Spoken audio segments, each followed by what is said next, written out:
Halo everyone, nama saya Desika Romasi. Saya dari Prodi Pendidikan Matematika, Fakultas Keguruan dan Ilmu Pendidikan, Universitas Maritim Raja Ali Haji.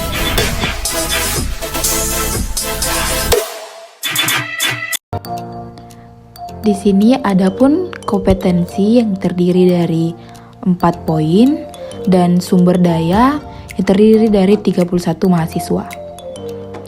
Nah, selanjutnya tujuan evaluasi pembelajaran matematika berupa tugas proyek ini adalah untuk melakukan pengembangan instrumen tes hasil belajar dan untuk mengetahui indeks butir sebuah soal layak digunakan atau tidak.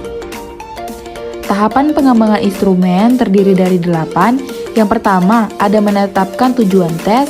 Yang kedua, analisis kurikulum. Yang ketiga, membuat kisi-kisi. Yang keempat, membuat soal. Yang kelima, ada uji validitas.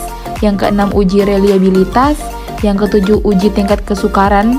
Dan yang terakhir ada uji daya pembeda. Nah, kita masuk yang pertama, menetapkan tujuan tes. Dalam tugas proyek ini, tujuan yang telah saya tetapkan yaitu mengembangkan instrumen tes hasil belajar matematika untuk penilaian semester. Selanjutnya yang kedua, melakukan analisis kurikulum. Instrumen dari indikator soal yang akan dikembangkan perlu melakukan analisis agar sesuai dengan standar kompetensi dasar. Nah, di mana untuk menganalisis ini kita perlu melihat dan menerka bagaimana sesuai standar kompetensi yang sedang berjalan. Yang ketiga, membuat kisi-kisi. Untuk membuat kisi-kisi, perlulah mengetahui bentuk dari tes yang akan diberikan, juga sesuai spesifikasi, meliputi KD, KI, dan materi yang ada. Selanjutnya yang keempat, membuat soal.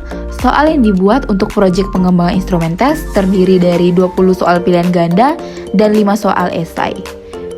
Kita masuk ke dalam uji validitas. Untuk pengujian, kita lakukan menggunakan SPSS. Tahap pertama, kita buka aplikasi SPSS. Di sini saya menggunakan IBM SPSS Statistik 25. Kita open aplikasi.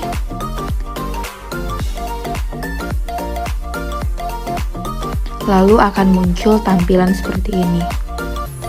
Untuk membuka aplikasi IBM SPSS Statistik versi yang ke-25. Kita tunggu untuk membuka aplikasinya. Maka akan muncul tampilan pertama seperti berikut. Nah, setelah muncul tampilan seperti ini, di situ ada 2 sudut kiri variable view dan data view. Kita akan memilih di variable view. Untuk tahap pertama, karena kita akan menguji 20 soal pilihan ganda, kita tulis soal pertama hingga soal ke-20. Kita tulis soal pertama hingga ke soal 20. Lalu yang untuk terakhir kita tulis skor total. Setelahnya kita mengenolkan desimal seluruhnya. Bisa ditekan manual, bisa juga tinggal di otomatis. Selanjutnya yang measure kita ganti menjadi scale seluruhnya sampai ke bawah. Nah, selanjutnya kita ke data view, maka data-data kita yang di variable view akan terdeteksi ke data view. Selanjutnya, buka Excel data yang udah kita buat, yang akan kita copy paste ke dalam SPSS. Kita copy dulu, lalu kita paste ke. Nah, akan muncul tampilan seperti ini. Kita klik analis, lalu kita pindahkan ke sebelah kanan. Oke, akan muncul tampilan seperti ini dan inilah hasil dari uji validitas. Kita akan masuk ke dalam Excel. Nah, di sini saya sudah menguji validitas dari soal pilihan ganda. Nah, di situ udah ada R tabel dan R hitungnya serta jumlah yang ada. Terdeteksi bahwa di dalam uji validitas hanya ada 10 soal yang valid. dari 20 soal. Sesuai dengan hasil perhitungan yang ada di SPSS, personal cooperation-nya sama dan balance dengan airtable yang ada di Excel 0,335, dan yang valid hanya 10 soal dari 20 soal. 10 soal lagi merupakan tidak valid. Selanjutnya kita masuk ke uji reliabilitas, di mana digunakan untuk mengetahui konsisten alat ukur, apakah alat pengukur yang digunakan dapat diandalkan dan tetap konsisten. Kita buka ke Excel. Saya telah menguji uji reliabilitasnya ke dalam Excel, di mana yang saya dapat di dalam uji reliabilitas ini sesuai dengan rumus. Untuk menguji reliabilitas, saya masukkan ke dalam Excel, saya masukkan data-data yang akan saya uji, dan terdeteksi bahwa dalam data ini dia tidak reliabilitas sesuai dengan variabel yang ada dan jumlah yang ada. Di sini saya telah mengujinya.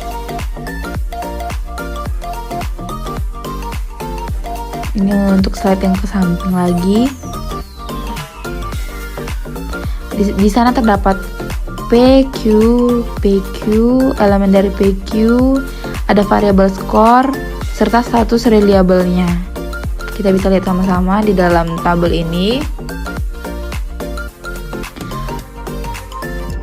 Di dalam hasil dari perhitungannya, kita ubah warna dulu agar lebih terlihat bahwa ini merupakan jumlah untuk dalam analisis reliabilitasnya. Oke. Saya juga memakai rumus agar mempermudah penulisan dan pengecekan sesuai dengan data yang ada. Dan hasilnya adalah tidak reliable. Selanjutnya kita ke tingkat kesukaran, kita masuk ke Excel-nya. Nah, ini saya menguji tingkat kesukaran dari soal yang saya buat. Nah, di sini terlihat bahwa tingkat kesukaran itu di nomor 10, tingkat kesukarannya itu adalah baik. Selebihnya itu tidak baik, berarti dalam penyelesaian soalnya itu bisa dikatakan soal yang tidak sukar atau mudah. Dari soal 1 hingga soal ke-9 itu buruk, soal ke-10 baik, ke-11 buruk, 12 buruk, dan hingga ke soal 20 itu buruk. Karena sistematika dari pembuatan soal tidak sukar atau gampang. Kategori soal yang mudah. Dari soal pertama itu buruk, yang bisa terjawab 28. Dari soal yang kedua itu juga buruk, yang terjawab 29. Soal yang ketiga itu juga buruk, yang dapat menjawab itu 27. Soal yang keempat itu juga buruk, yang bisa menjawab itu 30. Kita ubah dulu datanya, kita ubah warna agar lebih efektif atau lebih efisien dalam menelaah sebuah data. Di sini yang dalam data yang dibuat ini, yang baik hanya satu soal saja. Tingkat kesukaran yang paling sukar itu mungkin dari nomor 10 saja. Karena di situ keterangannya baik. Kita ubah warna dulu hingga ke nomor 20.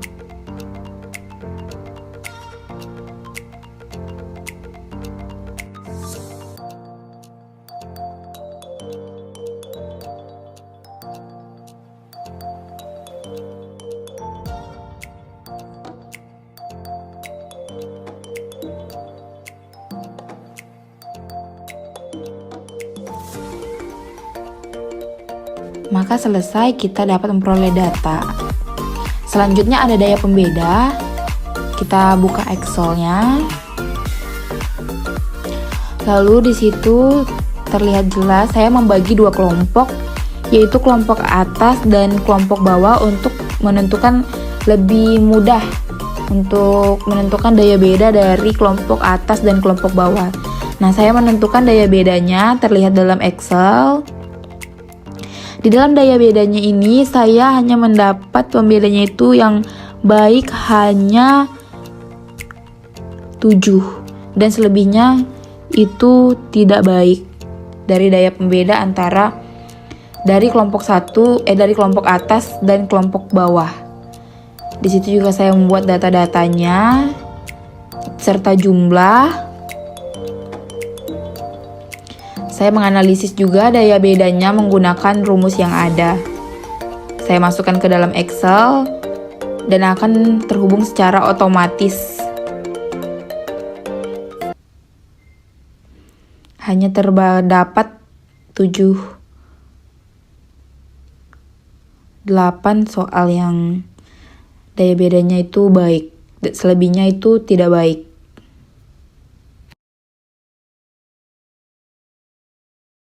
Selanjutnya itu ada kesimpulan, mempunyai tujuan sebuah instrumen tes, melibatkan 31 mahasiswa, teruji validitas, reliabilitas, kesukaran, dan teruji daya pembedanya.